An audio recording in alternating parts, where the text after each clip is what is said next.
जी। आज का जो टॉपिक है उसका नाम गोल्जी अपरेटस। बेसिकली सेल के ऑर्गेनलीज हमने स्टार्ट किए हुए हैं, तो आज का जो ऑर्गेनली है उसका नाम है गोल्जी अपरेटस। ये जो गोल्जी अपरेटस है ये यूकैरियोटिक ऑर्गेनलीज है। यूकैरियोटिक है ये। यूकैरियोटिक ऑर्गेनली जो कि आज हमने पढ़ना है उसका नाम है गोल्जी अपरेटस। इसको डिस्कवर करने वाला साइंटिस्ट का नाम था कैमिलो गोल्जी। जिसने इसको डिस्कवर किया उसका नाम है कैमिलो गोल्जी। तो कैमिलो गोल्जी के नाम से ही इस ऑर्गेनली का नाम पड़ा जिसका नाम है गोल्जी अपरेटस।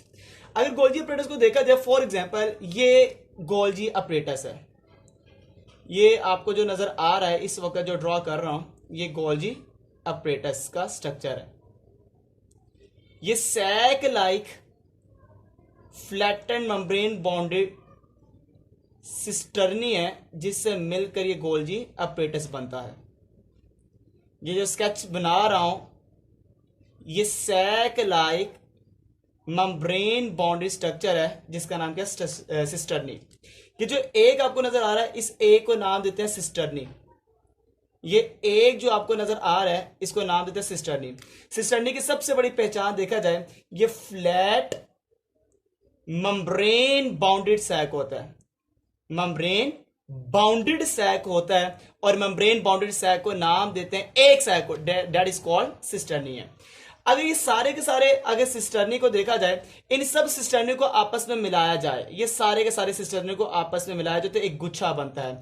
इस गुच्छे को नाम देते हैं ये गोल्जी अपरेटस है। इन सब गुच्छे को नाम मिलाया जाए, इन सब सिस्टर्नी को आपस में मिलाया जाए तो इन सब को मिलाकर नाम देते हैं they are called Golgi apparatus है। अगर मैं कहता हूं फॉर एग्जांपल एक सिस्टर्नी को और क्या नाम देते हैं, मतलब कि जो सिंगल सिस्टर्नी है, सिंगल सिस्टर्नी, तो single cisternae is also called, single cisterna is also called, हम इसको एक और भी नाम देते हैं। और इस एक का दूसरा नाम है गोल्जी बॉडी, हम इसको गोल्जी बॉडी का नाम देते हैं। तो हम इसको गोल्जी बॉडी भी कहते हैं एक सिस्टर्नी को। अगर मैं कहता हूं गुच्छे का नाम क्या है, तो गुच्छा means stack of cisternae sac, stack of cisternae sac. अगर मैं कहता हूं कि जो सैक है, जो सैक्स है, थैली है जो कि गुच्छे की शक्ल में है, हम इसको क्या नाम देंगे, बड़ा हम इसको नाम देते हैं इस कॉल्ड गोल्जी अपरेटस। हम इसको नाम दे देंगे they are called Golgi apparatus. तो गोल्जी अपरेटस का मतलब कि आपके पास गुच्छा है, स्टैक है, स्टैक किसका स्टैक है, सिस्टर्नी का स्टैक है। तो ऐसे स्टैक को नाम दे देते हैं they are called Golgi apparatus का नाम देते हैं।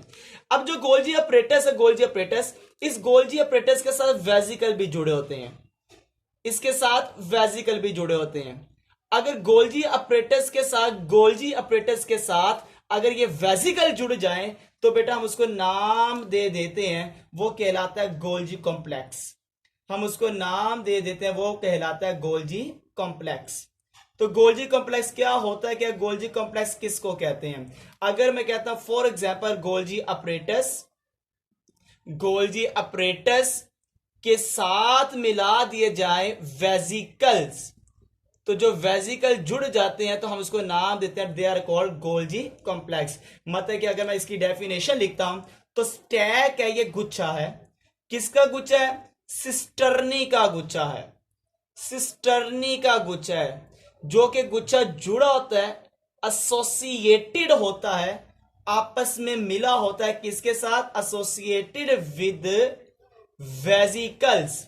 अगर वो वेजिकल्स के साथ जुड़ा है तो वेजिकल के साथ जुड़ने के बाद हम उसको नाम दे देते हैं they are called Golgi complex कहलाता है। अगर मैं कहता हूं गोल्जी अपरेटस की प्रॉपर डेफिनेशन लिखी जाए कि गोल्जी अपरेटस हम किसको कहते हैं, गोल्जी अपरेटस है क्या चीज है, तो गोल्जी अपरेटस की अगर प्रॉपर मैं डेफिनेशन लिखता हूं कि what is a Golgi apparatus, तो बड़ा हम इसको कहते हैं ये स्टैक ऑफ सिस्टर्नी, जैसे मैंने ऊपर लिखा हुआ है stack of cisternae, stack of flattened membrane, stack of flattened membrane bounded sac, membrane bounded sac, और वो सैक को नाम देते हैं, these sacs are called cisternae. तो अगर मैं कहता हूं एक गुच्छा है और वो गुच्छा किसका है, सिस्टर्नी का गुच्छा है, तो सिस्टर्नी के गुच्छे को नाम देते हैं, they are called Golgi apparatus होते हैं। ये जो गोल्जी अपरेटस ये आपस में इंटरलिंक भी होता है, जैसे मैं यहां पे बना रहा हूं, ये आपस में इंटरलिंक भी होता है, ये आपस में, ये सारे के सिस्टर्नी आपस में इंटरलिंक होते हैं, ये भी इंटरलिंक है। तो इसका मतलब क्या हुआ, ये इंटरलिंक आपको नजर आते हैं ट्यूब्यूल, ये इंटरलिंक्ड होते हैं। तो ये इंटरलिंक ट्यूब्यूलर स्ट्रक्चर है जिसको हम नाम दे देते हैं, they are called Golgi apparatus का नाम देते हैं।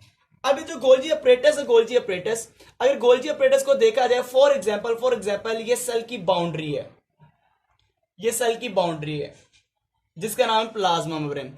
ये जिस जगह पे मौजूद होता है इस एरिया को नाम देते हैं zone of exclusion, zone of exclusion. Exclusion का मतलब ऐसी जगह जो साइटोप्लाज्म जहां पे क्लियर होता है, जहां पे साइटोप्लाज्म क्लियर होता है, राइबोसोम नहीं मौजूद होते, उस जगह पे आपको ये गोल्जी अपरेटस नजर आता है, जिस जगह को नाम देते हैं जोन ऑफ एक्सक्लूजन। और जोन ऑफ एक्सक्लूजन की जगह पर आपको नजर आता है कंप्लीट सिस्टर्नी का आपस में लिंक हुआ स्ट्रक्चर जिसका नाम क्या है, गोल्जी अपरेटस कहलाता है। अगर अपरेटस को देखा जाए, गोल्जी अपरेटस को प्रॉपर तौर पर, कि गोल्जी अपरेटस कैसे बनता है, गोल्जी अपरेटस की क्या स्ट्रक्चर है, कौन कौन सी फेसेस हैं।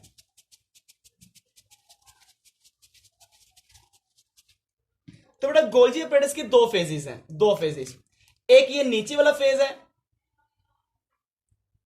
और एक इसका ऊपर वाला फेज है। एक इसका नीचे वाला फेज होता है और एक इसका ऊपर वाला फेज है।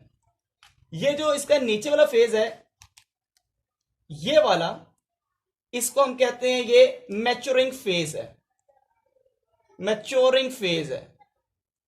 और जो इसका ऊपर वाला फेज होता है हम इसको नाम देते हैं, ये इसका फॉर्मिंग फेज है, ये इसको हम नाम देते हैं, ये इसका फॉर्मिंग फेज है। ये जिसका फॉर्मिंग फेज है बेसिकली ये मौजूद होता है एंडोप्लाज्मिक रेटिक्यूलम की तरफ, या आपको नजर आता है ये न्यूक्लियस की तरफ। ये देखो ये है न्यूक्लियस और ये न्यूक्लियस के साथ जुड़े हैं एंडोप्लाज्मिक रेटिक्यूलम, ये आपको नजर आ रहे हैं अटैच फॉर्म में, ये है एंडोप्लाज्मिक रेटिक्यूलम। और इस एंडोप्लाज्मिक रेटिक्यूलम की तरफ या न्यूक्लियस की तरफ जो आपको नजर आता है उसको हम कहते हैं वो इसका फॉर्मिंग फेज है। ये लो भाई, ये आ गया इसका एंडोप्लाज्मिक रेटिक्यूलम। और ये जो ER है ये जुड़ा होता है न्यूक्लियस मेम्ब्रेन के साथ, ये न्यूक्लियस आ गया। और इसी तरह ये जो इसका मैच्योरिंग फेज है, मैच्योरिंग फेज, ये आपको नजर आता है इस दीवार की तरफ जिसको हम नाम दे देते हैं, ये इसका है प्लाज्मा मेम्ब्रेन। ये आपको नजर आती है इसकी प्लाज्मा मेम्ब्रेन, ये लो भाई, ये आ गया प्लाज्मा मेम्ब्रेन की तरफ आ गया। अब देखा जाए तो इसके पास दो फेजेस हैं, दो फेजेस, गोल्जी अपरेटस के पास दो फेजेस हैं। एक फेजेस है ऊपर की तरफ न्यूक्लियस की तरफ, हम उसको नाम देते हैं वो है फॉर्मिंग फेज। और एक आपको नजर आ रही है नीचे की तरफ प्लाज्मा मेम्ब्रेन की तरफ, उसको हम कहते हैं वो मैच्योरिंग फेज है इसकी। ये भी इसकी दो फेजेस आ गई। जो फॉर्मिंग फेज है ये टूवर्ड होती है न्यूक्लियस, ये न्यूक्लियस की तरफ होती है, और ये होती है toward plasma membrane, toward plasma membrane. अगर देखा जाए जो फॉर्मिंग फेज है इसकी जो सरफेस है, इसकी आपको सरफेस नजर आती है, ये कन्वेक्स सरफेस रखता है। तो जिसकी कन्वेक्स सरफेस है वो आपके पास फॉर्मिंग फेज है। और जो कनकेव सरफेस रखता है, कनकेव सरफेस, तो कनकेव सरफेस रखने वाला हम उसको क्या देते हैं, वो आपके पास मैच्योरिंग फेज है। तो ये कनकेव सरफेस रखता है। अगर हम कहते हैं इसको एक और भी नाम देते हैं फॉर्मिंग फेज को, is also called cis phase. अगर हम इसका तो इसका दूसरा क्या नाम देते हैं, तो इसका दूसरा नाम है ये सिस फेस कहलाता है, cisternal face is also called, इसको भी दूसरा नाम देते हैं। और इसका दूसरा नाम है ट्रांस फेस, जहां पे ट्रांसपोर्ट होती है हम उसको कहते हैं वो ट्रांस फेस, वो आपके पास नीचे वाला मौजूद है, ये ट्रांस फेस है, ये वाला ट्रांस फेस है, ये वाला इसका सिस्टर्नल फेस है। अगर देखा तो इसको फॉर्मिंग फेस क्यों कहते हैं, ये फॉर्मिंग फेस क्यों है, कहता है फॉर्मिंग फेस इस वजह से कहते हैं क्योंकि जो SER है, smooth endoplasmic reticulum, smooth endoplasmic reticulum, इधर से आते हैं बल्ब, इधर से आते हैं छोटे छोटे पैकेट्स। वो जो पैकेट्स हैं वो पैकेट्स आपस में एक जगह पर फ्यूज होते हैं, और फ्यूज होने के बाद वहां पे सिस्टर्नी बनते हैं। और वो किस जगह फ्यूज होते हैं, वो ये ऊपर वाली साइड पर फ्यूज होते हैं और यहां पे सिस्टर्नी बनाते हैं, इसलिए ऊपर वाली फेज को नाम देते हैं, they are called forming phase. और किस जगह पे बनते हैं आपको मैंने बता दिया, जोन ऑफ एक्सक्लूजन वाली जगह जहां पे क्लियर ऑफ साइटोप्लाज्म होता है। जैसे ये आए आपस में, और आपस में आने के बाद ये सारे के सारे जो बल्ब हैं, बल्ब्स जो SER से आ रहे हैं, ये आपस में फ्यूज होते हैं, और फ्यूज होने के बाद न्यू सिस्टर्नी बनती है, और इस वजह से जहां न्यू सिस्टर्नी बनती है हम उसको नाम देते हैं वो फॉर्मिंग फेज है। तो ये जितने भी आपके पास आ रहे हैं ये बर्ड्स हैं, ये बल्ब्स ऑफ SER है, और ये जो SER के बल्ब्स हैं ये आपस में क्या होते हैं, फ्यूज, और फ्यूज होने के बाद क्या बनाते हैं, सिस्टर्नी, इस वजह से इसको नाम देते हैं, they are called forming phase. तो फॉर्मिंग फेज का मतलब क्या हुआ, यहां पे क्या होगा, यहां पे न्यू सिस्टर्नी बनते हैं, new cisternae are formed in this phase.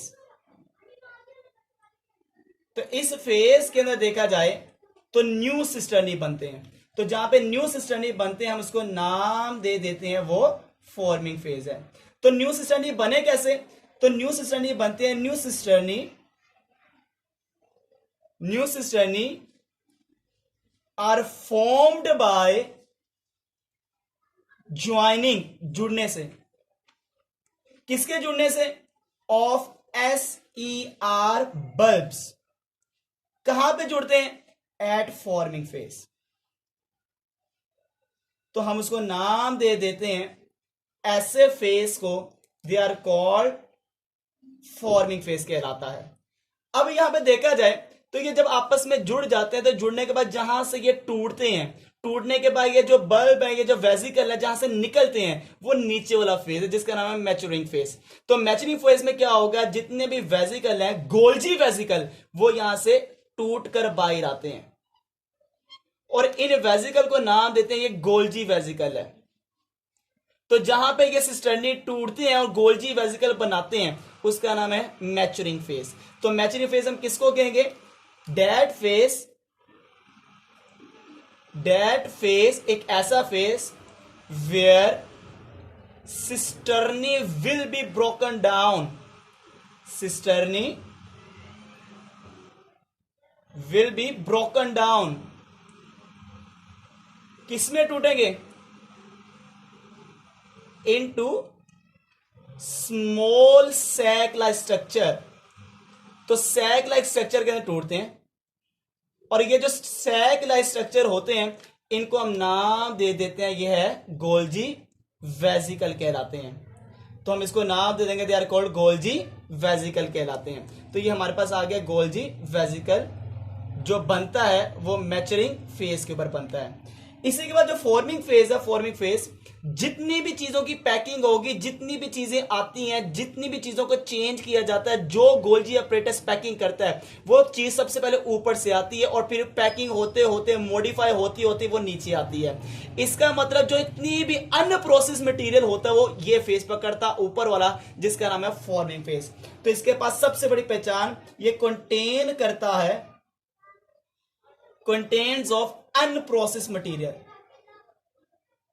तो जितना भी अनप्रोसेस मटेरियल होता है वो ऊपर की तरफ आता है, फिर वो नीचे की तरफ मॉडिफाई होके जाता रहता है।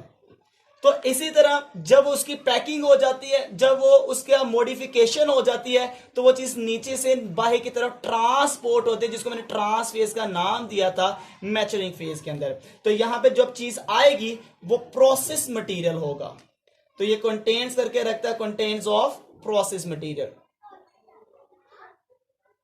तो जिसके पास प्रोसेस मटेरियल होगा वो नीचे वाला मैच्योरिंग फेज होगा, और जिसके पास अनप्रोसेस मटेरियल होगा वो आपके पास फॉर्मिंग फेज होगा। तो दो फेजेस होते हैं इसके पास, एक का नाम है फॉर्मिंग फेज और एक को हम नाम दे देते हैं वो है मैच्योरिंग फेज कहलाता है। अगर देखा जाए तो गोल्जी अपरेटस का क्या